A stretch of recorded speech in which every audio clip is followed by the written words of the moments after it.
there are some things I will not be able to Yes, say just yes. to protect them. So I got born again as a teenager, became pastor at the age of 21. I got married in 1997. Now, the person I got married to, I was her third husband. Wow. So this information is, I met this wonderful, amazing daughter of Zion. And when I met with her, we started up as business partners and friends. And as business partners, I did not know much about a personal level. And then when we came in contact with each other and it was time to get married and I proposed to her, so we met. And in courtship, and I began to, I said, come, so who are you? That's when she now told me, okay, I'm not divorced, though, but I'm actually, I said, divorced? You mean you were married before? And she told me her story. First marriage, she got married and there was no sex, so the marriage was not consummated. Yes. Got married. On getting married, the guy could not perform. And when the guy could not perform, it led to, why can't you perform? Something must be wrong with you, something I still do last week. So actually, the guy was having something to do with one of our chief bridesmaids and was still getting married to her. And that came out. Of course, it led to a lot of other things. The guy shot her. So bottom line, she came out of that first. But all this according to her story. According to her story. Yes. Yeah. So she gets out of that and they go to do what is called a dissolution of marriage. I did my investigation. I later met the brother of the guy. I did my investigation. I had to do my due diligence. And I collected the certificate. I said, so you get dissolution. I went to lawyer. Which one be dissolution? Yes, what does it mean? That is, a marriage that is not consummated. That is, it's not even, so it was not consummated. So I did my due diligence. Second marriage, they've done the normal, what do you call the traditional Nigeria, whatever. And at that one, I knew about that because I knew that she said she was going abroad to go and get married and all those stuff. And then she came back, marry again. So they were to get married. And this guy is a pastor in a major denomination here in Nigeria. And the denomination is all this holy denomination. Yeah. So before they could allow the guy is a pastor, to marry her, they said, look, we must be sure. So they did the investigation like I was now doing. And I went back to that same church again. Yeah. I booked an appointment. It took me to see that GO say, come. This person said, yes, you are aware of this. And they said, yeah, that they did that. So I did my due diligence because I don't believe in all this judgment. So I said, okay, my first one, second one. These are none of your faults. It's not as if you did anything wrong. Yeah. So the second one. So let's pause. Hold on. Yeah. So what this means is that, because we're going to get to that towards the end, but I just want to mention it. If somebody's going to remarry after a divorce or marry a divorcee, there are certain things they need to do, right? Yeah. So we'll get to that. I just wanted to mention that. So at the end, we'll address that. Yes. Yeah. So she goes there, and the guy is, before she left, she has a business. So before she leaves, the guy said, don't worry, when you come, we'll still be doing your business. And then she gets there, and the guy shifts the goalpost. Number one, you have to shut down your business in Nigeria. Number two, my sister said they went to consult one prophet, and they said you cannot have a child. So since we have done traditional, you need to get pregnant before we go ahead to the next level. I said, no, I can't do that. So, and that's how she came back. That's how the second one. So these are the stories. So now, in what way has she done anything wrong? That God she deserves to suffer, yes. That she deserves to suffer and not be blessed by a good man like Olubide. Do you understand now? So I show up and I hear all these things. And by virtue of my own experience, by virtue of my journey with God, I knew that, no, she's not there. I prayed that I knew, and we went ahead and got into the relationship. But the very minute the relationship started, I started noticing things. I realized that she was in the prison of her past. I realized that insecurity was a major issue. I realized that her experience has damaged her, and she was not yet healed from that. But trauma. By virtue of the fact that this is my area, I knew what to do. I could help her, but she took succor in religion. Because she was doing all these prayer points. Well, I need to make it public that we actually got married in MFM. So, to let you know the kind of, so I need to be public. I got married to her in MFM. Yeah. The G of MFM is involved, in all these things. So, to understand, so she was prayer, 100 prayer points, 200 prayer points. I say, I believe in prayer. But what you need is not prayer that will solve it. So that becomes like, what do you mean? No, we have been around. We have been prayer. This one is not about prayer. You need help. You need help. You need help. And it was like, so at a point, there are some things she did that I was like, wow. And like you say, don't let your neck suffer for the sin of your ex. I'm like, wow, this is the way. And I said, look, I love you, I believe it's of God, but this one, it can't work. Because, I'm the one speaking now. She's not yet to speak for herself, so I don't want to say things that will make it seem as if you're trying to denigrate somebody. But she did something that was like, wow, it was a high level of abuse. And I'm like, what? You mean? No, I can't take this. That if that's the case, let me just move on with my life and all this. All this is before marriage. Before marriage. Oh, later on, I'm sorry, minister. So went ahead. On wedding day, she walked out of the wedding. Wow. Because people don't know all these stories. But I just want to use it to help people. Yeah. It's my story to share. And I'm doing it for the first time openly, globally. I don't know why, but I believe it's just God that wants us to. So now she walked out of the wedding. There are people that were there. And why did she walk out of the wedding? To see where religion destroys people's life. We didn't do, of course, I've preached it. I don't do reception. I don't do it. It's a waste of money. Yes. Wedding gown and all those things. So I'm the firstborn of my family. So my parents are saying, you are the firstborn. And my mother will call, Mommy, so I can't do what I don't have, because I have learned a lot of things by virtue of my own work. I've seen the fathers, all these people, because I was the director of mission for Maurice from 1992. All the fathers of faith, I was in meetings with them, sitting down as the secretary, typing and hearing the things that they don't say on the pulpit. So before I ever got married, I already knew that my children must be born in America. It was already a software inside me. So I said, look, this one. So that was my own vision, American Peking. So that at least they will get American passport out. So we don't born Peking for Americans since 1990. So when it wasn't, we are the one that started about planning, because that was what I saw that many of the fathers were talking behind the scene. So that was my own focus. So when they say, you are the firstborn, we have to do reception. I said, no problem, you can do, we'll come and visit you people. Yes. That was what we went to do. And as we were coming in, my mother came out. And, hey, our wife has come. Oh. She just flipped. No, Mommy, I'm not your wife. I'm my husband's wife. Upbringing, culture, messages. That's the way they say, they will now say our wife will now become Yawole, a wife of a compound, and they will now pour water for you to march on evil water. So my mom said, no, this is Jesus' house. There's no evil water here. No. But I felt like, what's this?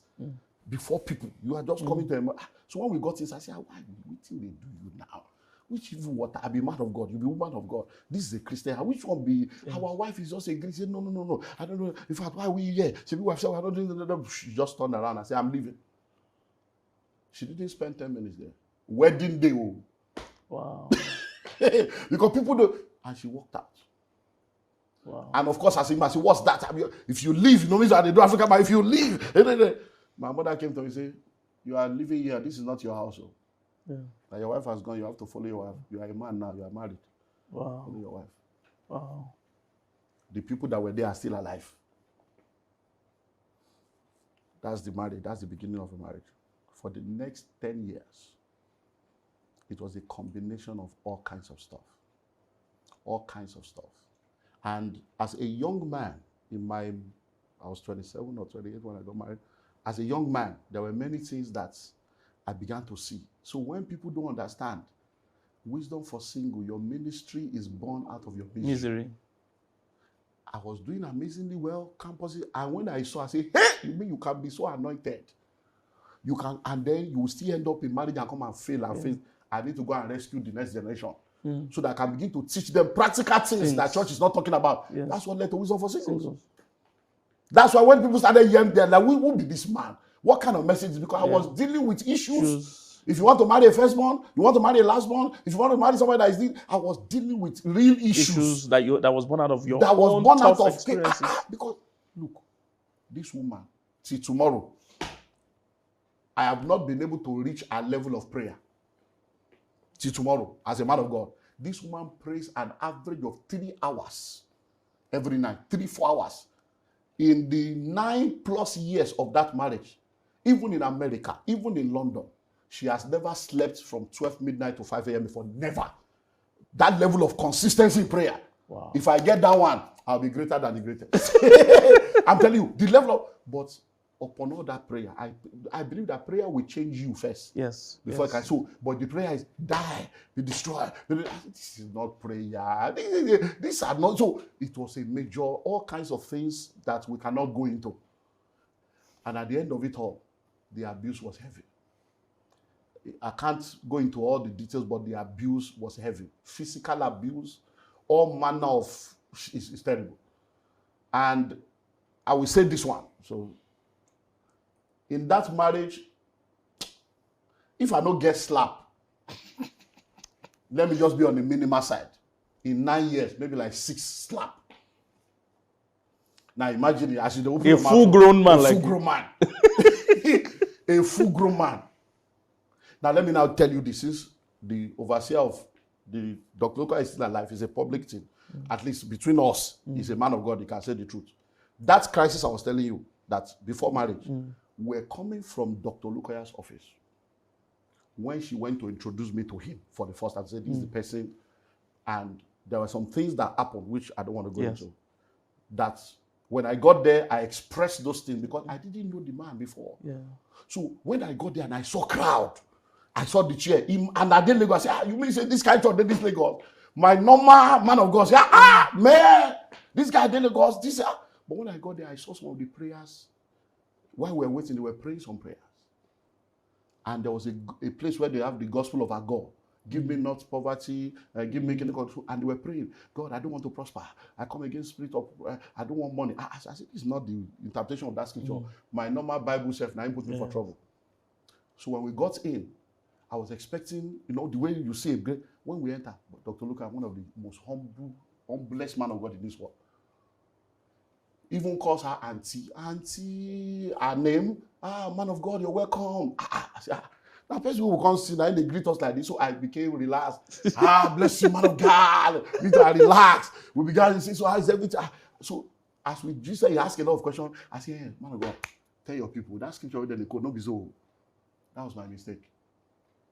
That scripture not be so. And then when we were going also, she was saying that the man may ask, when are you getting married? That we should not say we are fixing, so that you not see and say we fix this without him. I said, no, we are matured now. Now just tell him straight, this is what we are looking at. If he now has an option, we take the option. So when we got there, the guy asked the question. I said, well, we're actually looking at this date. Yes, or that date. But you're a father, whatever. He said, no, whatever you guys are, this is good, it's good, it's good.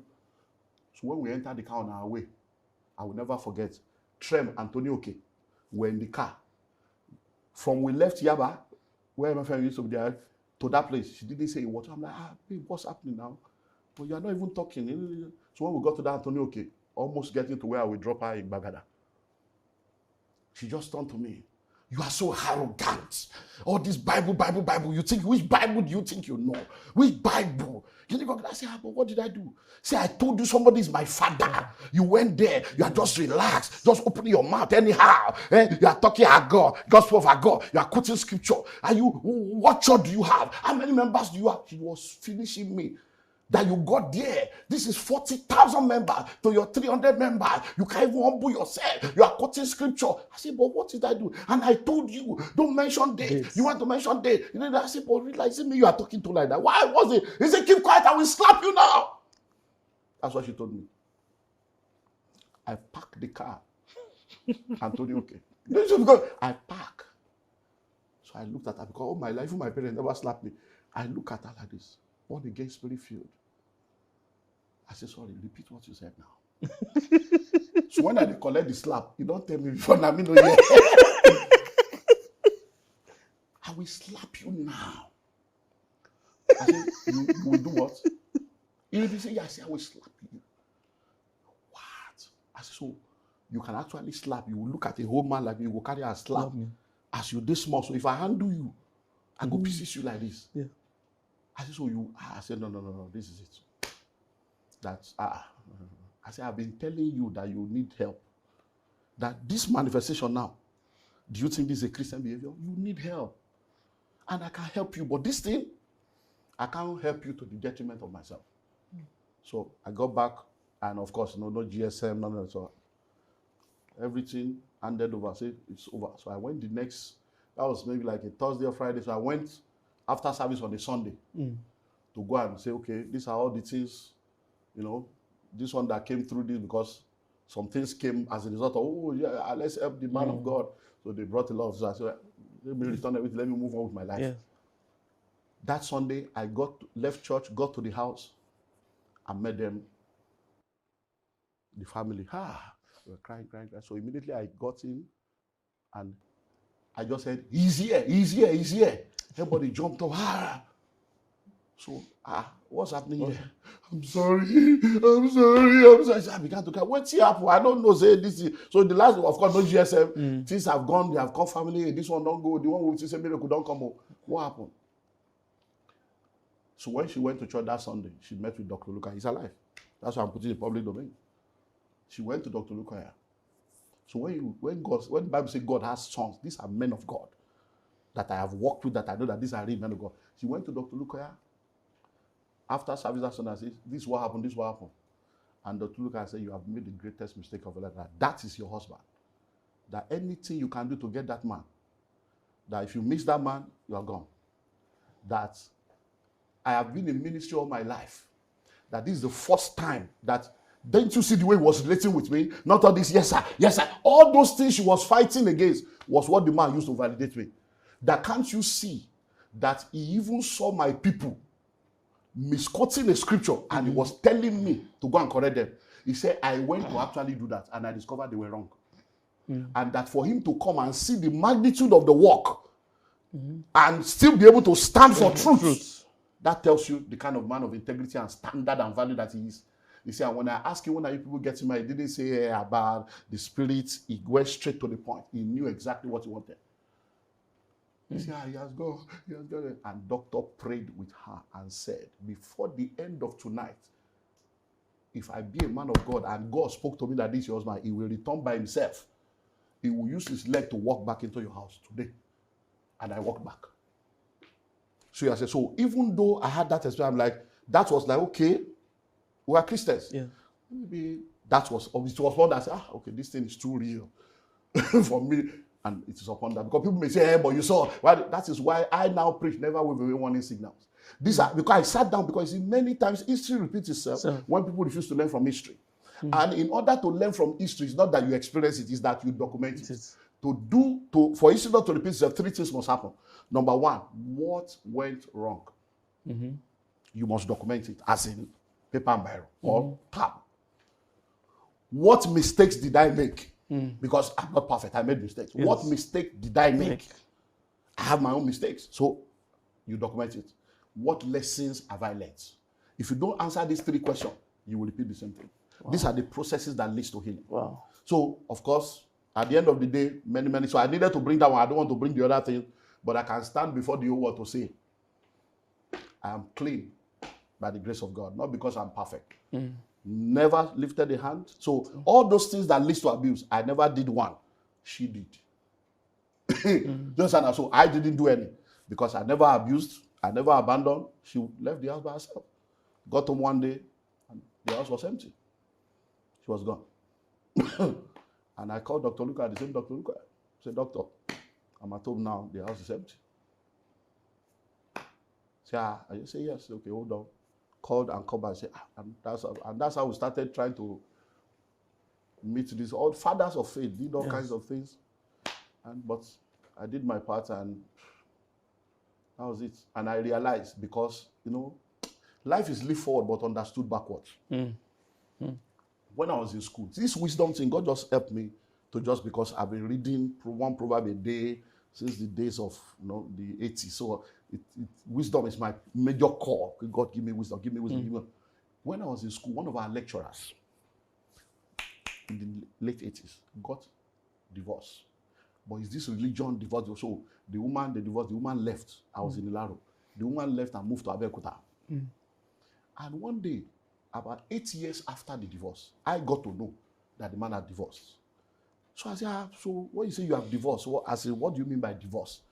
He said, she left. I said, have you gone to court? Have you settled? He said, no. As a Christian, I believe you. I said, well, she has remarried and she already has 2 children. Yeah. So what are you still waiting for? Yeah. So I told him that day, and it became a controversial issue on campus.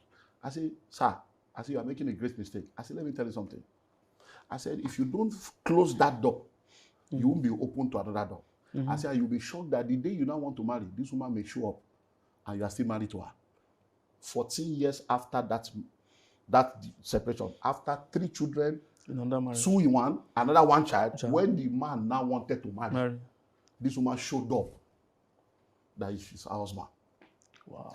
I was in my church 1996 when they said somebody wanted to see. When he came, my lecturer, he said, I just came to see you. He said, I'm in trouble now. I want to marry another woman. That thing when you stuck that time is happening. So when this one happened, I knew. Yes. So I just called my lawyer, look at the laws of Nigeria, look at everything, call every family member. So I waited. Once everything, I just say bye-bye. So it was good for me because I freed myself. So I'm the one that filed for divorce. Okay, but wait. Before you filed for divorce, you guys had sessions with Dr. Olukoya. Dr. Lukoya, Bishop Oyedepo. So it wasn't a flippant, it wasn't just a careless. careless. My family went to the family, they returned down. They said, did you come to pick your daddy? Locked my parents out, sent them back home. They got to Lagos around 3 a.m. It's messy. Brother is a pastor. I sat down with everybody. He said, look. Because it's important to say this because people think it's just. So let me just say this because you see, as a pastor, I stand to be corrected, but you see, I like to be, I apply wisdom in a lot of things that I do. And the major reason is that I had to protect myself. So when the whole thing had come to a point where I knew that this thing, I now started to record conversations for evidence because I knew that the church would crucify me. Yes. The narrative is that, oh, he leave his wife, he married. I knew that the narrative would become my portion. I already knew the way the church works. So I needed to protect myself so that serious-minded people that are really interested, if they come to say, I say, look, this is the truth, this is it. So I did those. So what they were now saying is that if you claim that you want restoration, first delete this thing first. Then will come in. I say, no, I know go. That's the mistake. That's the sin that everybody has against me. So I say, no, if there's restoration, then. Yes. Not that to cause remove. I can't remove the thing upon which I'm standing. That when my children show up tomorrow, I can say, look, you are not too young to read. This is it, this video, this audio, to show that I didn't do anything. So so we did everything we needed to do. Yeah, because important people might just think, you just walk out, any small issue you walk out. In 1990, so the marriage ended 2005. From 2005, it was evident. She packed out in June 2006. And that was it. So it's a painful. Man, I cried though. Get back home. Even freezer empty. You know those kind of things. Library, where books they, you just meet empty shelf. People don't know the pain of divorce. At a point, my brother, I've been driving. I've never had accident until that time. I go to drive for Lagos. You know, getting born again as a teenager. All my life has been a Christian. Wisdom for singles. People all over the world know you for relationship. The thing where you can't claim, say, I ain't God call you to do. Yeah, that's where you know, conscious, say, physician, he thyself. And I'll be driving like this. And I'll just be crying. I won't know. It is when I will hit somebody. Wow. I hit the one. I just hear boom. That's when I woke up to say, what's happening? You was on there. I go just wonder they will see me crying. Oh, sorry. Mr. Man, take care of yourself. Whatever you are going through, they go. At that point, now my friends, somebody every time say, oh, you will not die. They will say you better go and get a driver. I say, I'm not a good driver. That's how to get to. I say, anywhere time I want to just be driving me. I had to go for my own therapy. I had to go through my own healing process. It's not easy. Do you know what it means? There were times, because I love cooking. I cook. I take my children to school. I do school run. I do homework. I'm a hands-on dad. Do you understand? And to now come home, nobody's there. You are all alone. There are times that I will cook 2 jerrycans of rice, and I'm the only one at home. Wow. So all this divorce, better don't enter divorce. It's not something you should do. So I will cook 2 jerrycans of rice. Yes. I go don't cook finish. Serve 4 plates. Put for table. Wow. Only to discover, so look, you are the only one in this house. Man of God with mental health issue. So when we are talking now, no be today. The boldness, the audacity with which I can finish you is to say, come out of that foolishness. Don't let church kill you. Don't let religion kill you with all this hypocrisy. I go serve food for 4 people. There be spirit. Serve food for 4 people. One day, my daughter was 8 years old and came and said, Daddy, don't mind mommy. She doesn't know what she's doing. Let's keep praying for her. The same daughter I have not seen till tomorrow. If I see my daughter on the road now, I probably will not recognize her. If I see my so now, people don't understand the pain of divorce. Yes, that's what I was talking about. I have 2 children that I labor, that American labor to passport down. And they now, imagine now, I can't see them. I don't know where they are. I'm now a bad man. Because many times women don't know the destruction they give to the children. Every effort, everything is painful. So even today, now people say, the children. Now fine, I go talk now. Yeah, but if you say, so which school are they going to now? I can't answer that question. That is the stigma and the scar I'm still bearing to today. So I have a 10-year-old boy now. So I remarried 7 years later. We have a boy now. He's 10 years old. And this boy, I have to be, so the pictures of the 2 ones are there. And the boy will say, where's my brother and my sister? You say, I'm the 3rd born. When he was 4, he came, the wife said, you're picking on the ask question. I said, no, we have to tell him the truth. He went to the mom and said, Mommy, I am your only child. But they said, Daddy has 3 children. Daddy said, I have brother and sister. Where are my brothers? I've never seen them in this house. And my wife will say, oh, they are coming. We are praying, they are coming. They are in America. Look at all those kind of stress that you are going through. The boy will now come. Now, imagine that the picture that is on the wall was picture of 8 and 6 when he was born. He is 10 now. He has become bigger than the picture on the wall. And a girl of 25 and boy of 23, and you are now 10, you are bigger than them, and they are supposed to be your senior. How do you think that deals with a small 10-year-old boy? Yeah. The divorce is a generational thing. The scar, my son now is facing that. People don't know that. So I'm around now doing the will of God, but I've not seen my 2 children, my first fruit, my daughter and my son. I've not seen them now for years. Why? Because I will show you. I will show you. Yes. I will show you. I will make them hate you. I will wipe your memory from their mind. I will do all kinds of things that you have gone through. And people don't know all those stuff. Every effort at the point for my own mental health. I say, God, just relax. I cast my body onto you. I hand over to you. We were in America, we were all in America together. And we came back. And my son came and said, Dad, I don't understand that.